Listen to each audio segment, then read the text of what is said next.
Muy buenas tardes, estimados televidentes y radiantes. La mesa redonda comienza la semana con el análisis de dos temas de interés. El playoff final de la Serie Nacional de Béisbol, Ciego de Ávila, Isla de la Juventud, que ya anda por su tercer juego, y también estaremos hablando en nuestra mesa redonda del reciente acuerdo entre Irán y el grupo de los 6, especialmente Estados Unidos, el impacto que ha tenido para la región, lo que dicen las autoridades de Israel, el debate en el Congreso norteamericano. Sobre eso estaremos hablando para el último segmento de nuestro programa de hoy. Tendremos también la sección de la esquina con Reinaldo Taladrí, que les adelanto estará hablando de un auto volador, y así se los dejo para que dentro de un rato él nos esté explicando de qué vamos a hablar hoy. Quiero darle la bienvenida en este primer momento de nuestra mesa redonda a los colegas Daily Sánchez, subdirectora del canal Telerebelde, periodista deportiva, y también al periodista de Radio Rebelde, Rodolfo Durán, quien hoy nos estará acompañando también aquí en el panel para hablar de béisbol. Les propongo que nos acompañen en nuestra mesa redonda.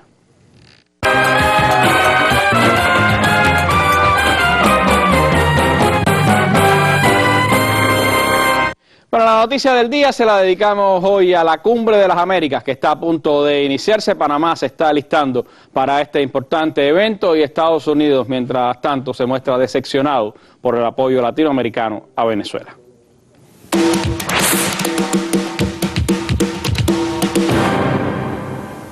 El próximo fin de semana, por primera vez se va a reunir a los 35 países del continente en este evento.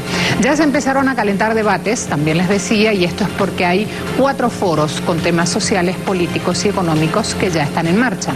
Y ahí también el debate caliente, porque si bien el gobierno de Panamá sostuvo que en las actividades están invitados todos los sectores a participar, hay denuncias de sectores de izquierda que indican que Washington impuso criterios de selección, que los deja por fuera, claro. Mientras los movimientos sociales no han sido incluidos, es el caso del catedrático panameño Olmedo Belunche, uno de los organizadores de la Cumbre de los Pueblos, quien denunció que el foro de la sociedad civil, por ejemplo, uno de los 4 foros en actividad, está manipulado por Estados Unidos. Entre los que asisten, aquí hay que destacar a más de un centenar de representantes de la sociedad civil cubana y a sindicalistas venezolanos que van a instalar una tarima antiimperialista del 7 al 9 de abril en Panamá. Justamente estos dos países se espera reciban gran atención en esta cumbre. Cuba, porque es la primera vez que asiste tras décadas de haber sido expulsada injustamente de la OEA, y Venezuela por el rechazo que ha generado este decreto imperial, como se llama en Venezuela el decreto de emergencia nacional que dictó contra el país Barack Obama. Bueno, así estaba reflejando hoy Telesur esta noticia. Se ha conocido que mañana parte hacia Panamá una amplia delegación cubana de la sociedad civil que estará participando en los 4 foros que paralelos o previos a esta Cumbre de las Américas estarán sesionando, y también en la alternativa Cumbre de los Pueblos, que reunirá a sindicalistas y a organizaciones no gubernamentales de toda América Latina. Se ha conocido, hoy ha denunciado la Central de Trabajadores de Cuba, que ninguno de sus representantes fue acreditado para participar en el foro de la sociedad civil de la Cumbre de las Américas, uno de los 4 para los que la CTC había aplicado. No han sido acreditados a este evento, y se ha conocido también que mañana, después de la partida de esta delegación cubana hacia estos foros de la sociedad civil, los rectores, la juventud y los empresarios que tendrán lugar previo a la Cumbre de las Américas, pues la delegación cubana a esos foros dará una conferencia de prensa en horas de la mañana para presentar una declaración de principios sobre su participación en estos encuentros. Noticia del momento: Cumbre de las Américas que ya se acerca, foros que tendrán lugar antes del inicio de esta cumbre, y donde la sociedad civil cubana dará su batalla en defensa de los principios y de los derechos de nuestra nación. Les propongo, por supuesto, seguir todas las informaciones sobre este tema en los espacios noticiosos de la televisión y la radio cubanas, y también en la prensa escrita y digital del país. Vamos ya a hablar de béisbol en este inicio de nuestra mesa redonda de hoy.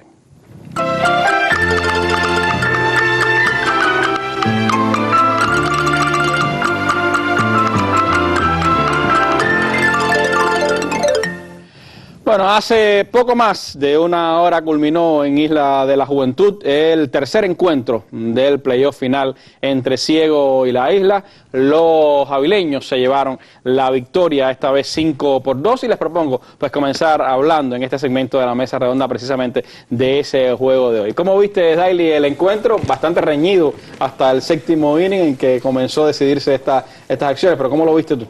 Así es, buenas noches, Randy.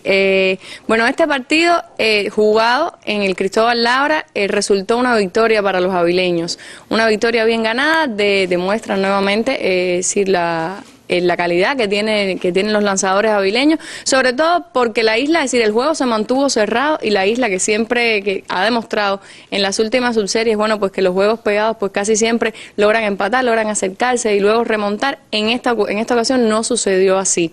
Estando en su terreno, tuvieron el juego pegado, pero no fueron capaces de remontar, es decir, no pudieron ante los envíos avileños. Y destacar, bueno, por los avileños, que hoy fue una jornada de lujo para los refuerzos. Tenemos que, por ejemplo, Ariel Borrero batió de 5-3, Yaniel Pérez de 4-3 y Andy Zamora de 4-2. Fueron los más destacados al bate por los avileños. Los tres refuerzos villaclareños, ya hablábamos de eso, de cómo se han integrado estos muchachos al equipo de Ciego de Ávila y cómo le están respondiendo a Roger Machado. En el Creo que excepto Freddy Aciel Álvarez, todos los demás refuerzos de Villaclara en este campeonato han sido importantes en los equipos que y así reforzaron. Es curioso porque es un equipo que es de los tradicionales, ¿no? Con más historia en la pelota, que no clasificó, se quedó fuera, y sin embargo todos los refuerzos que fueron a las diferentes provincias pues rindieron. Y yo creo que bueno, eso es algo que se puede ver y que es justo reconocer. Para la Isla, bueno, qué decir, la Isla está en una final, por primera vez no habíamos tenido tiempo de hablar de eso después, y yo creo que es un reconocimiento, sí, que se lo merece, esa forma de jugar que tuvieron, cómo clasificaron, cómo dejaron en el camino Matanzas, que era favorito por sus números, y la Isla está ahí ya con una serie igualada luego de haber ganado, haber dividido ahí en el cepero. Pero bueno, hoy comenzaron debajo, empataron, pero no pudieron luego darle alcance a los avileños. Yo creo que fue un buen partido de pelota, es decir, fue un juego cerrado. Lo que pasa que bueno, al final se impuso el picheo avileño, lograron dominar a los bateadores de la Isla y se llevaron la victoria. De cualquier manera, ya eso obliga a regresar el playoff a Ciego de Ávila en caso de que, bueno, de que la Isla gane los dos partidos que quedan correspondientes en su terreno.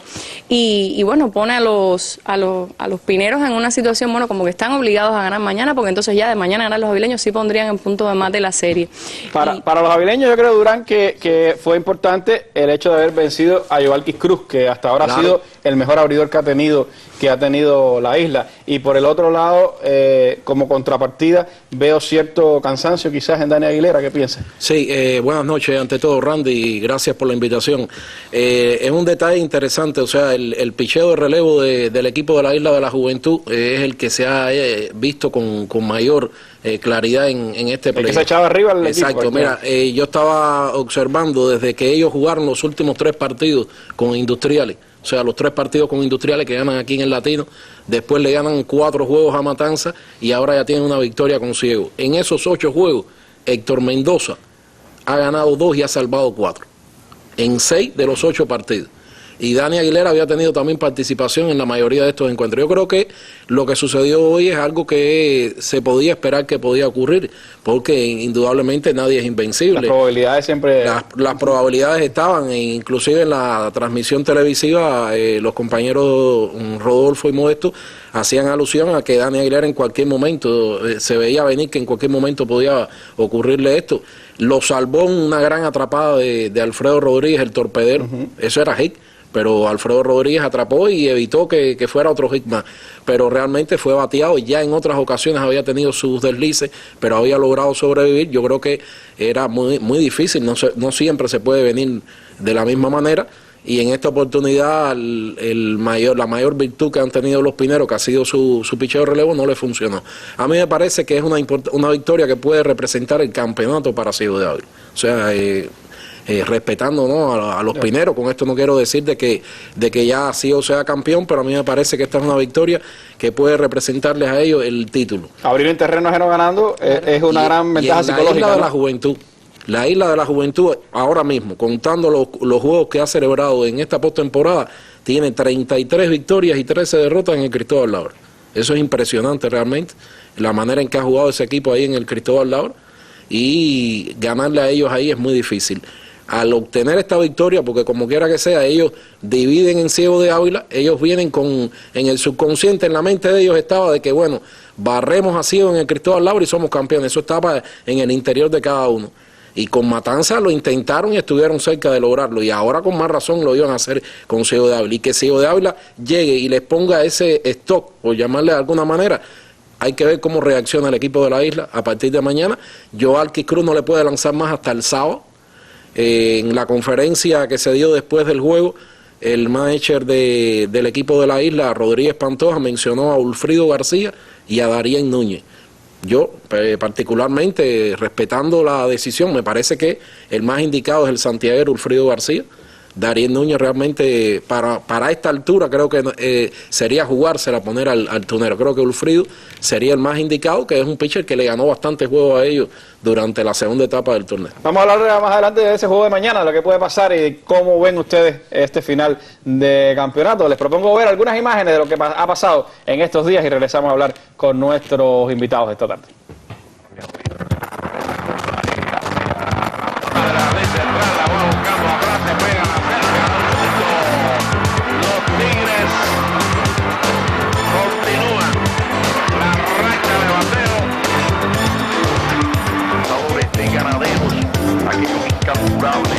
Que lograron el título nacional. Bueno, se poncha Pedro Quinto, que da y Amito Cano.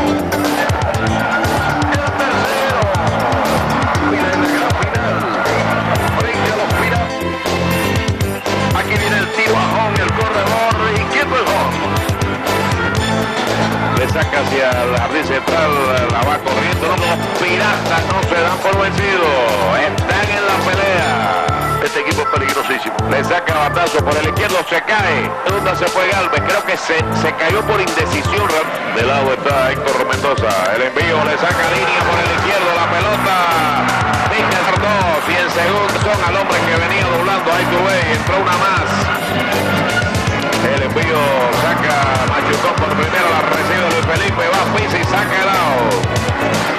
En un dramático final. Los Piratas, otra vez gracias al poderoso brazo de Héctor Mendoza, saca las castañas del fuego y entonces pues la bulla.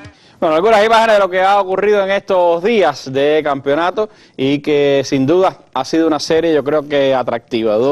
Una final que no se había dado precisamente porque la isla por primera vez llega a esta instancia y se han visto juegos bastante equilibrados. Quizás la semifinal tuvo esos desbalances de dos knockouts, de juegos desproporcionados entre Ciego y Grama. Sin embargo, estos tres juegos hasta ahora, Durán, han sido bastante equilibrados en cuanto a resultados. Hablabas del juego de mañana. Mañana puede ser un juego en el que los relevistas quizás sean bastante imprescindibles, porque ni Ulfrido García ni Vladimir García, el probable abridor de Ciego de Ávila, han navegado con tanta suerte hasta ahora en los playoffs. ¿Cómo ves ese juego? Sí, en el caso de Ciego, bueno, Roger hablaba de Vladimir García y hablaba de Osmar Carrero.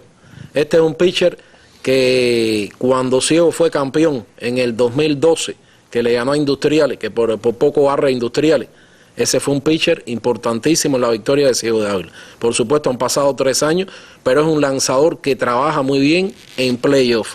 Recuerdo que el año pasado con Pinar del Río, tú lo recordarás también, no. En la semifinal contra Industrial, ese es un pitcher, hay que ver si está en condiciones.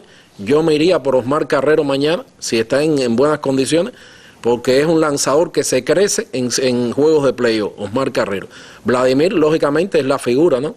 Pero ha tenido sus altas y sus bajas. De todas maneras, la lesión ha sido... Claro, y de todas maneras Roger el sábado decía de que él le tiene una gran confianza y que va a apostar por él. Y yo creo que de todas maneras Ciego ahora tiene la ventaja y ya aseguró que en caso de que pierdan 2 juegos, de todas maneras esto se decidiría en Ciego de Ávila. Tienen para el miércoles a su mejor pitcher, que es el espirituano Ismael Jiménez Santiago. O sea, yo creo que Ciego no está tan necesitado. O sea, necesita ganar, si puede barrer y ya irse para la isla festejando desde la isla del triunfo, mejor para ellos, pero no están tan obligados ahora, ¿no? La isla tiene que echar mano. A mí me parece que es Ulfrido García, que le lanzó muy bien a Matanza un juego ahí en la isla y que es la propuesta que yo veo con más posibilidad. También está Luis Manuel Suárez. Este fue un hombre que en la etapa clasificatoria fue abridor con la Isla. Aquí ha estado de relevo. Y el viernes hizo un relevo espectacular allá en Ciego de Ávila. Por lanzamiento puede trabajar mañana, pero tendría solamente 4 días.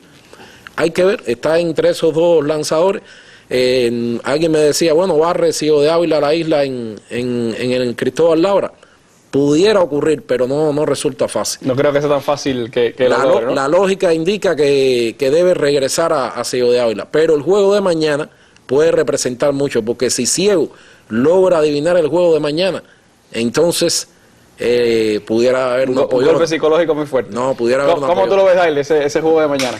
A ver, es decir, yo coincido con Durán. El juego de mañana el juego de hoy incluso puede definir el campeonato. El hecho de abrir en terreno ajeno, en un terreno tan difícil como el Laura para Ciego de Ávila, de haber obtenido la victoria, es un resultado importante. Porque si mañana logran ganar, ya pondría, decir, la presión para los pineros sería muy grande. De cualquier manera, yo creo que esta ha sido una serie y ha sido un cierre de serie, de clasificatoria, y ha sido un playoff que no ha resultado con los pronósticos, ¿no? La Isla ha ido contra todos los pronósticos en cada una de las series en que ha sido protagonista.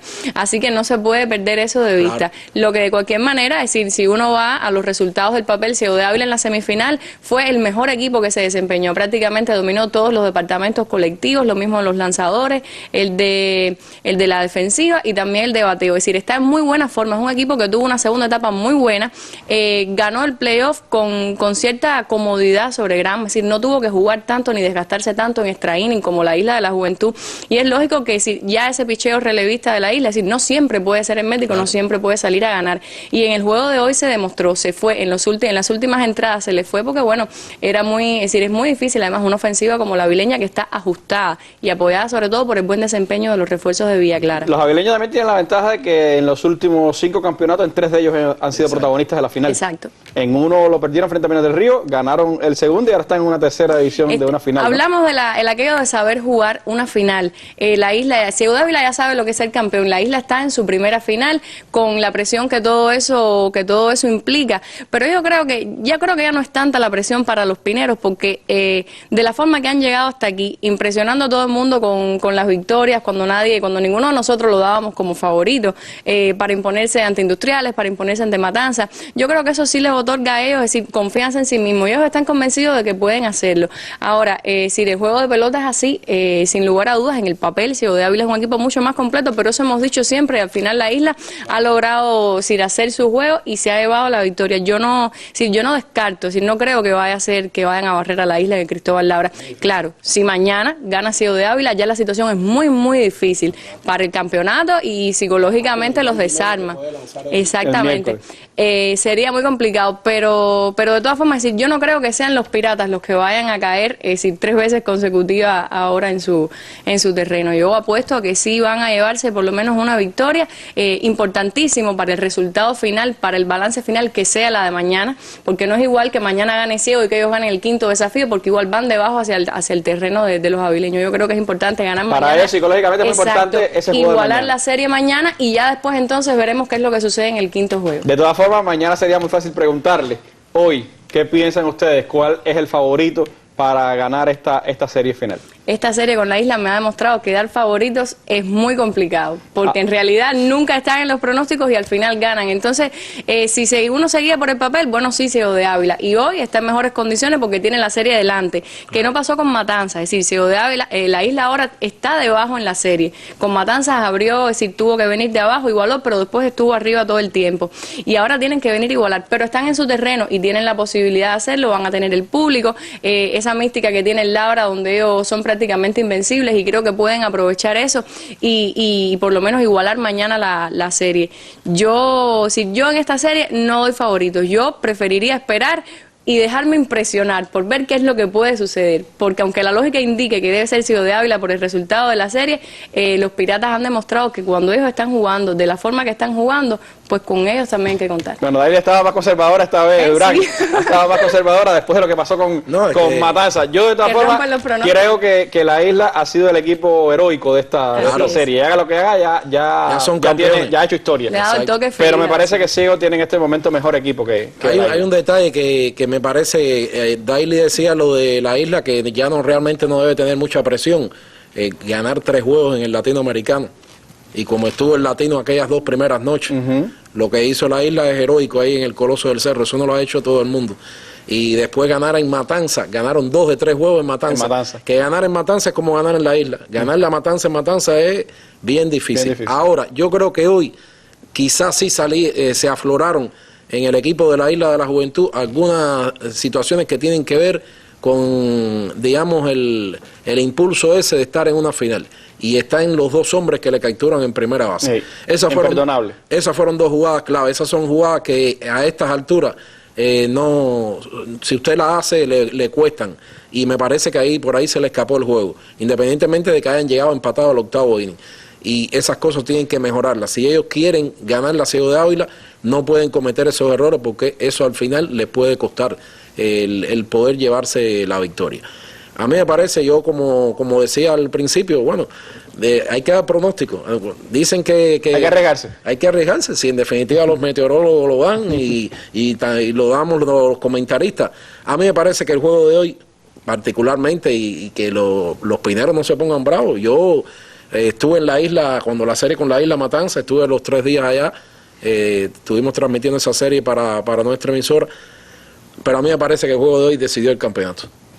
Entonces, piensa que sí debe ser el campeón. Si me equivoqué, si me equivoco, no importa. En definitiva, no creo que sea un comentario realmente viendo los números, Ciego tiene un equipo más completo que la Isla de la Juventud. Y el juego de hoy me parece que fue decisivo. De todas formas, como siempre se dice, el que decide es el terreno, lo que sea en el terreno, pero Ciego parte como ligero favorito, así lo han dado los entendidos, y habrá que ver. Mañana va a ser un juego importantísimo, si bien hoy se dice que fue clave esa victoria de Ciego de Ávila en patio ajeno, mañana será por supuesto decisivo. Un segundo golpe de Ciego de Ávila en la Isla de la Juventud puede ser mortal, y evidentemente pues será muy importante lo que pueda hacer Ufrido García, que es en este momento la esperanza de los isleños para enfrentar este 4º juego. Habrá que ver mañana esa jornada. Yo le agradezco a Dailia Durán pues haber estado con nosotros, y por supuesto que la semana que viene, quizás el martes, estaremos haciendo un balance de la Serie Nacional. Más allá de los playoffs, más allá de lo que ha pasado, el béisbol cubano, esta Serie Nacional que ha transcurrido, qué nos ha dejado de bueno, qué nos ha dejado de malo. De eso estaremos hablando la próxima semana, así que les agradezco muchísimo haber compartido con nosotros, y seguimos aquí en la Mesa Redonda.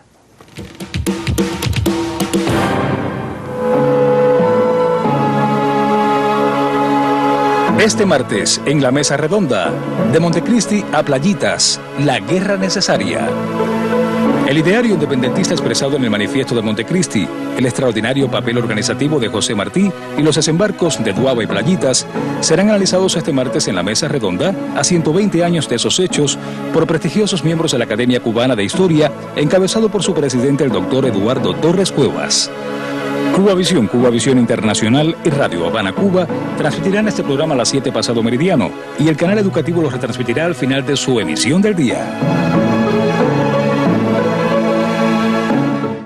Bueno, vamos ahora hasta donde está Reinaldo Taladrí. ¿Vuela o no vuela el carro que nos va a presentar hoy? No sé cuál es la historia, pero vamos a ver qué nos dice Reinaldo Taladrí en la esquina.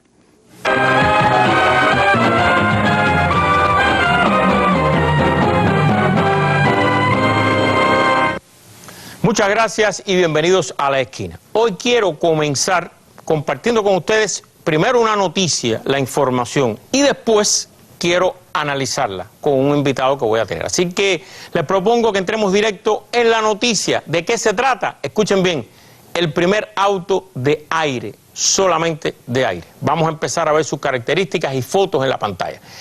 Este motor de aire fue desarrollado por un ex corredor de Fórmula 1, el ingeniero Guy Negre, para una compañía de la India con base en Luxemburgo. Usa aire comprimido para impulsar los pistones de su motor y hace mover el coche. Ahí lo están viendo con el motor. Seguimos. Vean ahí el auto cómo sería. El coche de aire se llama Minicat y podría costar en el mercado a nivel minorista alrededor de $8.177 en caso que se comercialice masivamente. Continuamos. El Minicat es un simple y liviano coche urbano con un chasis tubular, ahí lo están viendo, es mejor que la descripción, un cuerpo de fibra de vidrio que está simplemente pegada, no soldada. Está impulsado por aire comprimido. Continuamos. La temperatura del aire limpio que se expele por el tubo de escape tiene entre 0 y 15 grados bajo cero. Oigan esto, bajo cero. Lo que lo hace conveniente para usarlo para el aire acondicionado, sin necesidad de usar el freón ni pérdida de fuerza en el motor. Continuamos. De acuerdo a los diseñadores, este auto costará menos de 50 céntimos cada 100 kilómetros, lo cual es alrededor de una décima parte del costo de un coche de gasolina. Seguimos. Estos son distintas formas que puede tener, entiendan, el diseño de distintos tipos de autos, pero es del mismo motor. El kilometraje, esto es muy importante, es alrededor del doble del más adelantado motor eléctrico, lo cual lo hace ideal para manejarlo en ciudad. Continuamos. Tiene una velocidad máxima de 105 kilómetros por hora, o sea, unas 60 millas, y una autonomía de alrededor de 300 kilómetros o 185 millas entre un reabastecimiento de aire y otro. Llenar el tanque llevará solamente de 2 a 3 minutos, costará más o menos 150 céntimos, eso es menos de $1. Y el coche estará listo para otros 300 kilómetros una vez que usted, como está viendo en pantalla, lo abastezca de aire. Como no hay combustión en el motor, el cambio de 1 litro de aceite utiliza aceite vegetal, solo es necesario, fíjense bien, cada 50.000 kilómetros o 30.000 millas. Y como vieron, ahí en esa foto hay distintos tipos de modelos de este auto de aire. Hasta aquí la noticia. Esto salió la semana pasada, lo estoy compartiendo con ustedes. Y ahora, ¿qué quiero? Tengo un invitado, que es un doctor, me refiero al doctor José Manuel Villarroel Castro, de la División Tecnológica, un especialista de transporte, es de un centro de investigaciones vinculado al transporte. Exactamente. Bienvenido, doctor, y directo a la pregunta. Este modelo de auto va a ser funcional, se va a producir en serie, va a haber millones de autos de eso en el mundo que salvarían con esas características no sé cuántos problemas del planeta, o se queda una vez más en esos misterios de grandes avances tecnológicos que después salen en una noticia, nadie nunca habla más de ellos, y al cabo de 10 años uno puede preguntar si dónde estaba aquello que yo leí tan fabuloso, etcétera. ¿Qué va a pasar, o qué usted cree que va a pasar, porque no sabe lo que va a pasar con este auto? Predecir qué va a pasar es algo difícil. ¿Qué sucede? Autos como este ya se vienen realizando y fabricando desde el año 1998 y no han tenido el efecto que se esperaba de ellos. Estos son solo prototipos. Ellos tienen que pasar el sistema que sean homologados y que puedan ser utilizados. Además, ellos deben convencer a los usuarios de su factibilidad y las prestaciones de servicio que puedan realizar. ¿Qué te quiero además comentar? Este no es el primer auto. El primer auto tiene más de 100 años que utilizó el aire comprimido. ¿Un auto de aire hace 100 años? Hace 100 años. ¿No será como el bombillo aquel de la obsolescencia programada, no? El primer motor que se utilizó fue en el año 1762. ¿Es esto que estamos viendo aquí? Eso que está ahí, el amarillo, el que está a ¿Era un motor de aire? Eso utilizaba un motor de aire y se utilizaba en locomotoras.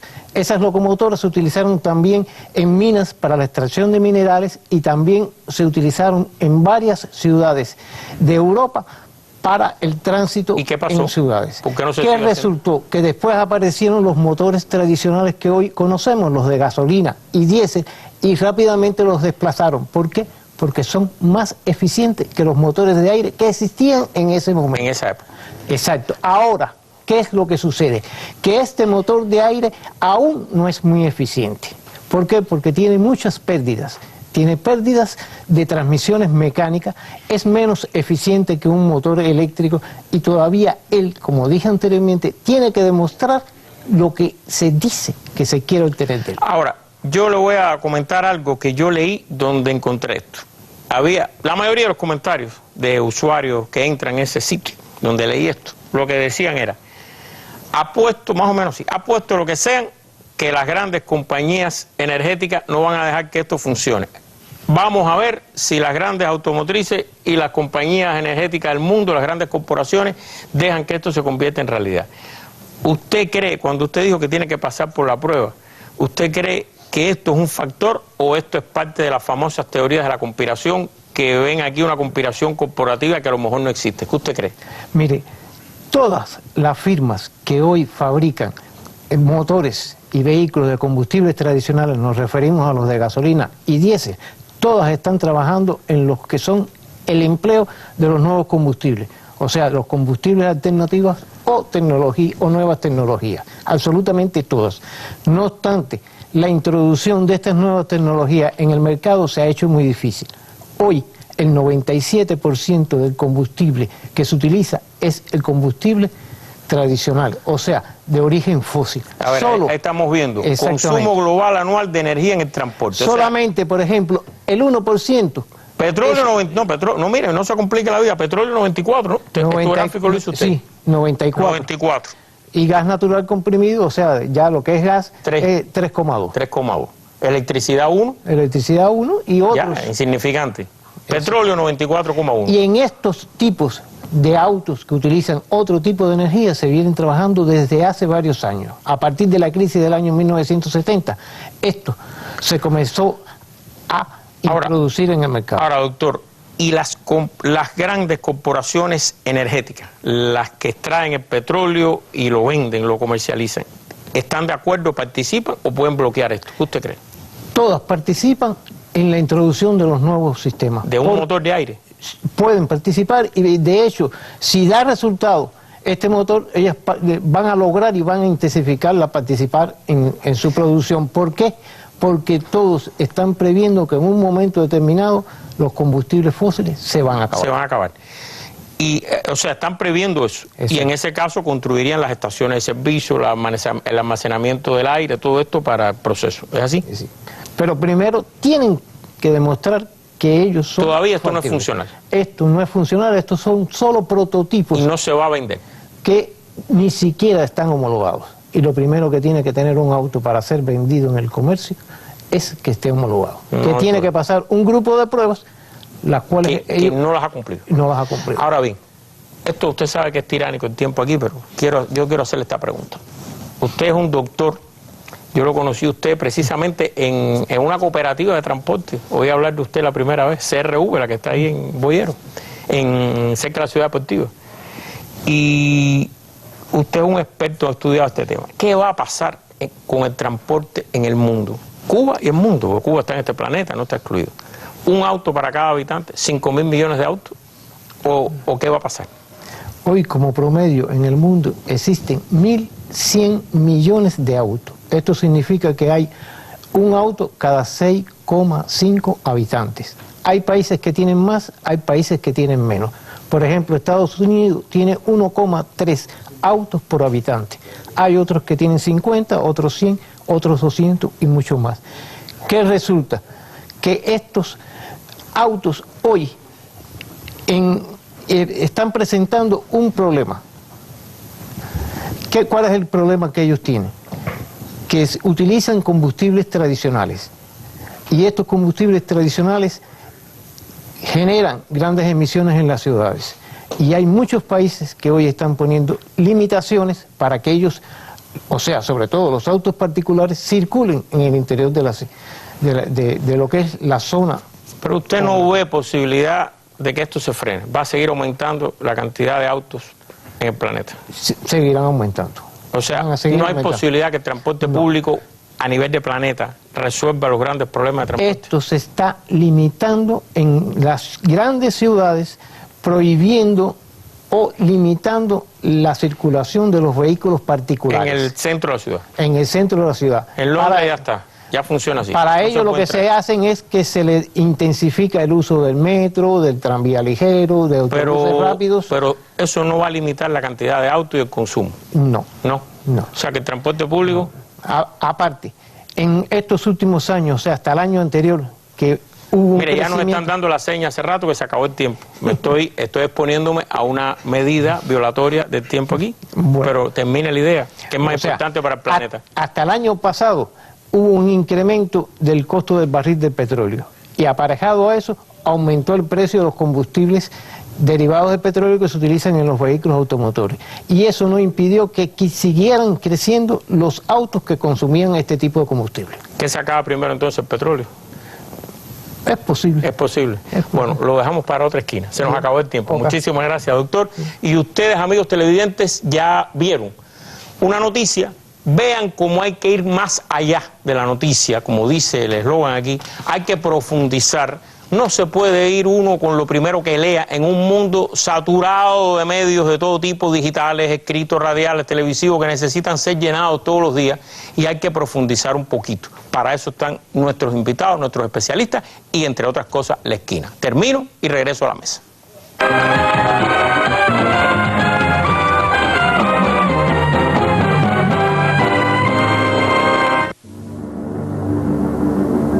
La historia de las cumbres de las Américas, los foros paralelos que tendrá la cita de Panamá, los temas a debatir en la cumbre de presidentes y todos los detalles de lo que ocurre alrededor del evento serán analizados en la mesa redonda del miércoles 8 y jueves 9 de abril. El lunes 13, periodistas y expertos valorarán en el programa los resultados de la cumbre y la participación de Cuba. Acompáñenos en la mesa redonda. Seguimos en combate.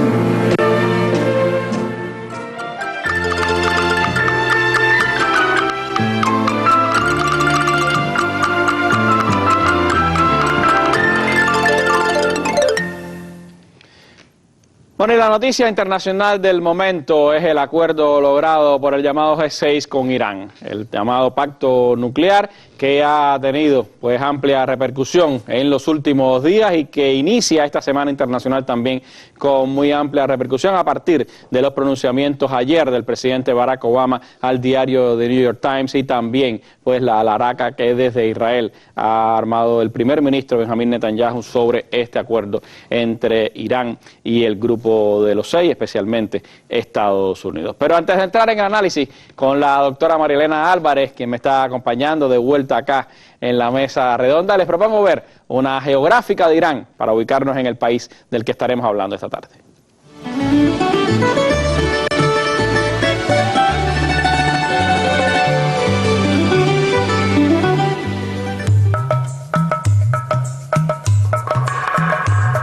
Con una cultura milenaria que llega hasta nuestros días a través de impresionantes mezquitas que asombran al caminante a su paso, la República Islámica de Irán es un territorio ubicado en la región del Medio Oriente.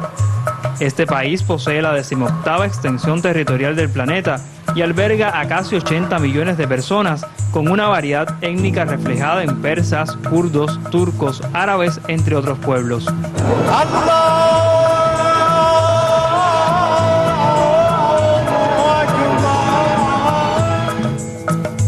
Reconocido mundialmente como Persia hasta la década del 30 del siglo pasado, Irán tiene como capital a Teherán, centro político, industrial, comercial y cultural del país. El idioma oficial es el persa y la moneda nacional es el rial iraní. La nación es una potencia energética, pues cuenta con grandes reservas de hidrocarburos como el petróleo y el gas natural, siendo la extracción del crudo, su refino y la elaboración de productos derivados la principal fuente de ingresos a su economía. Asentado sobre la meseta irania, este país tiene un clima continental desértico o seco que impone condiciones de escasas lluvias a lo largo del año. Irán es miembro fundador de Naciones Unidas, el Movimiento de Países No Alineados, la Organización para la Cooperación Islámica y la OPEP.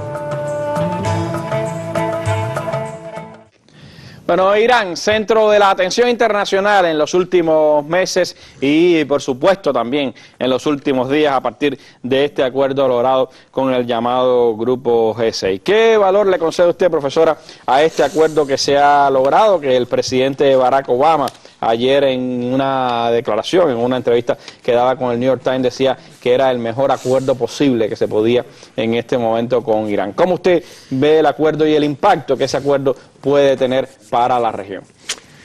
Bueno, buenas noches. El acuerdo realmente es casi increíble que se haya logrado. Es más, Obama tuvo que ceder, vamos a decir así, en días, porque bueno, después vamos a hablar de lo interno en Estados Unidos, porque le convenía llegar a un acuerdo. Un acuerdo logrado en un apacible hotel suizo. Ajá, pero fíjate, esto es un acuerdo marco. Estamos hablando de obligaciones y derechos que se van a ir a dejar fijo para un acuerdo final donde estén las obligaciones que tiene como fecha tope el 30 de junio, en un proceso que comenzó en noviembre. Entonces yo creo que a nivel internacional tiene un gran impacto. ¿Por qué? Porque se logra, sobre todo Irán, que se ha visto como el país villano, vamos a decir así, pues se reconoce su programa nuclear pacífico y ha cedido en aspectos, creo que es el que más ha cedido, más que Estados Unidos y que los países de la Unión Europea, para llegar a un arreglo, porque hay que tener en cuenta que desde el año 79 Estados Unidos e Irán han tenido unas relaciones, no han tenido relaciones, ha habido prácticamente una guerra. Irán en varias ocasiones, a partir del 2003, 2 veces, y después en el 2003, creo que después en el 2006, después en el 2010, trató de ir a conversación. Estados Unidos nunca lo aceptó. Y entonces, desde el año pasado comenzó este proceso, y que se llegue a esta altura a que Irán esté de acuerdo en que se inspeccione todo y que, bueno, las centrífugas hay que traer toda una serie de aspectos técnicos que se van a implementar. Lo que más importante veo yo en lo que se dio Irán es que la revisión puede ser constante, es más, de sorpresa. Y aquí hay otro problema, hay un problema de interpretación, porque entonces Irán está diciendo que le van a eliminar las sanciones inmediatamente y Estados Unidos dice que no. Que gradualmente. Pero si tú tienes en cuenta que Irán es el enemigo más grande después de los palestinos que tiene Israel y ha sido el enemigo de Estados Unidos y de todos los aliados de Estados Unidos, y de que Estados Unidos se siente a conversar con Irán, indudablemente es inédito. Yo quisiera que se llegara al acuerdo, pero por educación no confío en Estados Unidos, ojalá que me equivoque. Barack Obama creo que ha hecho casi lo imposible y creo que lo necesita, porque tú me hablabas de la región. Si viéramos el mapa, nosotros veríamos que en esta región se están desarrollando, o sea, donde yo veo, donde no estoy convencida hasta el 100% de las buenas intenciones del famoso soft power, porque también tengo que hablar de eso, vamos a llegar a un arreglo. Después del arreglo, ¿qué voy a hacer? Es que quiero entrar a socavarte desde dentro. Hay que tener en cuenta esto, ver todo lo que se ha dado en Ucrania, en Venezuela, etcétera. Pero si vamos a la región, es donde más interesante veo el acuerdo. ¿Por qué? ¿Cómo llego a un acuerdo con Irán si el objetivo mío ha sido eliminar el arco chía? El arco chía visto como chiitas en Irak, alianza de los alawitas con el resto en Siria, que también es aliado de Irán, y el de Hezbollah en Líbano. Y se habla de que Hamas también pues es aliado de Irán. Ese ha sido el objetivo número 1 a destruir por parte de Estados Unidos. Esto se vio después de la primavera árabe y también de Israel y también de las monarquías reaccionarias.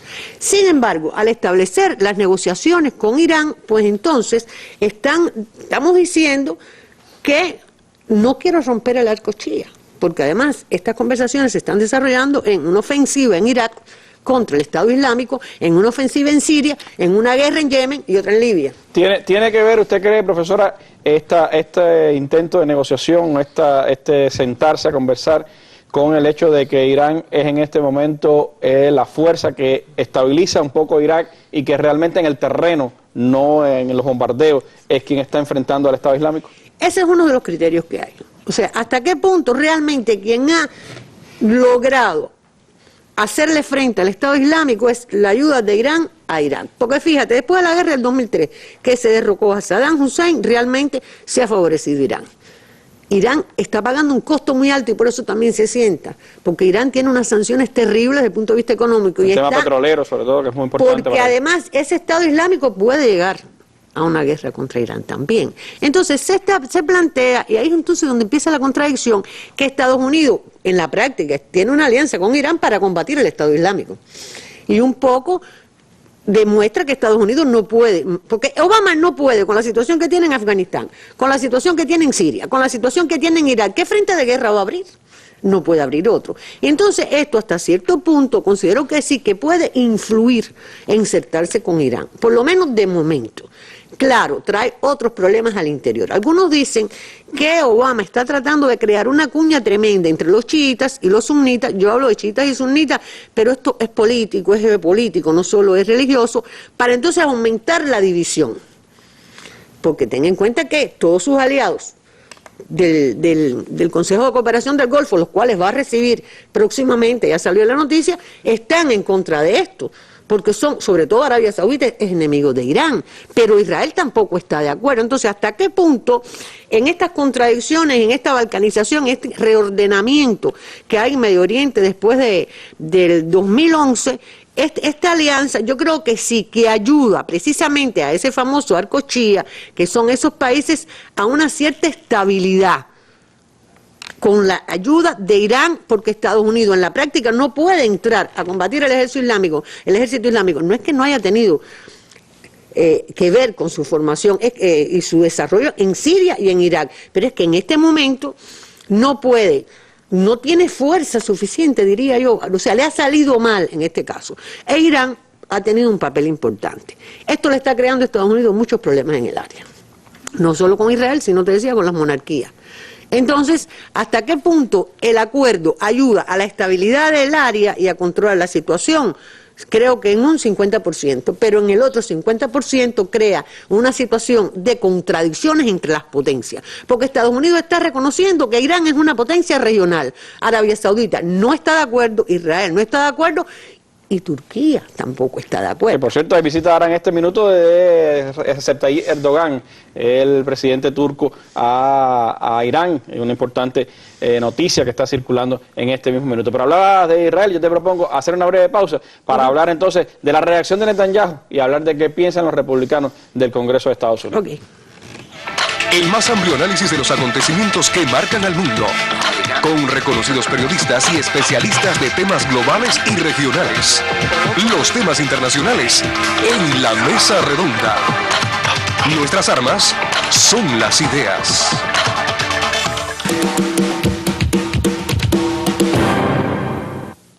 Bueno, hablaba la profesora del sí pero no que puede tener este acuerdo para la región, y hay que recordar que otro de los escenarios, lo hablábamos ahora mismo, es Yemen, donde está por un lado Irán y por el otro lado Arabia Saudita, y en el medio Estados Unidos. Allí se está dando parte de la confrontación entre las potencias regionales. Pero Israel es el que más ha vociferado, profesora, contra este acuerdo. El primer ministro Benjamín Netanyahu ha llamado a un mal acuerdo de Obama y ha dicho que tratará de destruir ese mal acuerdo.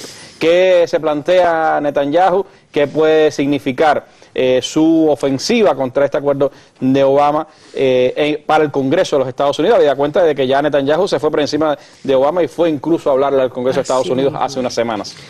Ok, mira, no creo que Estados Unidos esté en Yemen, entre Arabia Saudita e Irán. Está con Arabia Saudita, porque ese es su aliado, aunque esté ahora, o sea, es histórico que esté sentado con Irán, pero Arabia Saudita es su aliado.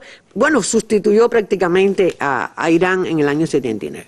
Netanyahu tiene una ofensiva antes, durante y después. Y en una relación que después veremos con los republicanos en contra del tratado con Irán. Yo empecé a notar todo lo que dice Netanyahu, pero además es hasta incoherente. Porque si tú analizas que un país se deja inspeccionar y está firmando un acuerdo con la potencia número 1 del capitalismo, pues entonces, ¿cómo tú vas a decir que tiene un programa nuclear, que es la amenaza, que entonces ahora, fíjate lo que dice Netanyahu. Además, con la doble moral, porque Israel tiene un tremendo programa nuclear. Es el único país de toda esa región. Pero entonces dice que los países del Golfo entonces van a tratar también de armarse. Y entonces, ¿qué pasa con Netanyahu? Obama dice que es el mejor acuerdo para limitar a Irán. Es más, Obama dijo que nunca debilitaría a Israel, porque hay que tener en cuenta que el conflicto, el corazón de la crisis de Medio Oriente, más allá de la primavera árabe, es el conflicto israelo-palestino. Y que el aliado número 1 es Israel. Y eso ha sido con demócratas y con republicanos. Y que el lobby sionista en Estados Unidos es muy fuerte. Y entonces él está apelando a ellos. ¿Qué pasa? Que más allá de todo lo que ha dicho Netanyahu lo que quería, es mi impresión, después que me leí prácticamente todo lo que ha dicho, que Irán es un estado terrorista, y él lo que quería, que en el acuerdo saliera que Irán reconociera a Israel como Estado, que Irán no lo reconoce. Pero ¿qué pasa? Que Estados Unidos nunca lo incluyó. Entonces, ¿qué hizo Netanyahu? Netanyahu fue en marzo, y fue al Congreso y habló. Y desafió al presidente Obama. No, pero los republicanos, recordad que son mayoría, y después invitó al jefe del Congreso a Israel. Y entonces, constantemente está diciendo esto. Y parece, o sea, las relaciones entre Obama y Netanyahu no han sido buenas. Pero, compañero, Netanyahu representa los intereses de Israel. Y Obama es el presidente de Estados Unidos. Y detrás está el establishment. Y los intereses que se mueven. Más allá de las desavenencias personales o de las posiciones, hay un acuerdo tácito. Hoy yo hablaba con mi esposo y él me decía, Obama no pudo llegar a ese acuerdo él solo con sus asesores. Ahí detrás hay intereses que tal vez están en contra de los republicanos. Perfecto, porque además los republicanos van a criticar todo lo que Obama haga. Y si Obama logra este acuerdo, pasará a la historia, fíjate, a pesar de todo lo que ha hecho, como un presidente estadounidense que trató de lograr la paz en el Medio Oriente. Porque tú me preguntabas la importancia, es esencial que se logre. Pero ¿qué pasa? Que Netanyahu está apelando al lobby sionista. Yo he hablado en esta mesa muchas veces del lobby sionista. ¿Y los republicanos? ¿Piensas que podrá detener en el Congreso este acuerdo? Obama estaba apurado porque ya el 13 de abril empieza a sesionar, pero ellos están planteando, ellos necesitan, si no recuerdo mal, 67 votos, pero tienen ya unos cuantos. Y entonces ellos tienen dos opciones, ellos iban a plantear más sanciones contra Irán, y están planteando llevar al Congreso a que el acuerdo que se tome con Irán sea aprobado en el Congreso de Estados Unidos.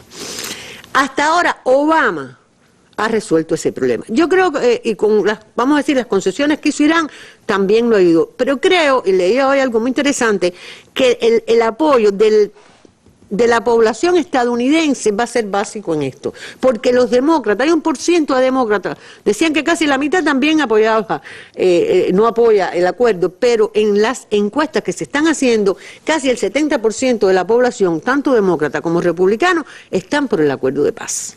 O sea, son muchas guerras, Randy, es mucho desgaste. Y si Obama juega bien sus cartas, vamos a decir así, es posible que a pesar de la mayoría republicana, tal vez logre, si el 30 de junio se cierra el acuerdo, aunque fíjate, hay contradicciones, hay puntos de vista diferentes. Todavía hay tiempo, como decía, para matar un burro pellizco, como se dice. Así mismo, ¿no? Porque además, fíjate, Estados Unidos dice, está cumpliendo Irán, la OEA lo dice, pero mañana no quieren seguir y dicen que Irán no está cumpliendo. Y ahí se acabó el acuerdo. Y hay que ver también las fuerzas internas de Irán, el parlamento, qué considera. Y también qué pasa con las sanciones, porque si no se levantan las sanciones, va a ser muy difícil que se siga avanzando en ese acuerdo. Bueno, ese ha sido una de las cosas que más ha pedido Irán. Y entonces ahí es donde viene el problema. Porque han levantado alguna, pero al final han dicho que no, que hay que cumplir y que se diga, bueno, cumplió Irán en todo para entonces levantar las sanciones completamente. Y esa es la gran dificultad. De todas maneras, creo que los republicanos van a echar la batalla. Es más, hay republicanos que han dicho que el acuerdo es prematuro, que debía hacerse después, y que Hillary Clinton sería, fíjate qué interesante un republicano, diciendo que Hillary Clinton hubiese logrado un mejor acuerdo. Creo que Obama tiene una situación interna que lo va a llevar a que no pueda vetar lo que el Congreso acuerde. O tal vez si logra, Irán se mantiene en esta postura y logra convencer, sobre todo con apoyo popular, de que es lo más lo correcto, sobre todo por la situación que tiene Estados Unidos de la guerra en Siria, en Libia, en Afganistán, porque además Obama no ha logrado nada de lo que prometió, pues entonces creo que tal vez los republicanos se dan, pero no. Me parece que va a tener una guerra muy fuerte, tanto al interior como en sus aliados en la región, para lograr el acuerdo con Irán. Pues hay que ver qué pasa de aquí a junio. Lo importante es que se ha dado este primer paso, que ha sido muy reconocido, sin dudas, lo que se ha logrado, pero tiene muchísimos obstáculos y muchísimos peligros para concretarse. Habrá que ver qué pasa de acá a allá. Lo cierto es que ya ha causado impacto y ha causado también ronchas en la región. Sigan esta importante información porque tiene mucho que ver con los destinos de la paz en el mundo. Muchísimas gracias, profesora Marilena, por haber estado con nosotros de vuelta acá en la Mesa Redonda. A ustedes los invito a que nos sigan también en nuestras redes sociales, en Facebook, en Twitter y en nuestro sitio web de la Mesa Redonda. Nos despedimos con las imágenes del día, recordando que Ciego de Ávila esta tarde, hace poco más de 2 horas, le ha ganado a la Isla de la Juventud y está pues al frente de la gran final del béisbol cubano, 2-1. Imágenes del día. Buenas noches. 2 strikes, una bola, ya viene el tercero. La deja pasar Julio Pablo. El out 27 para los Piratas, victoria para los Tigres. Aquí en el Cristóbal Labra.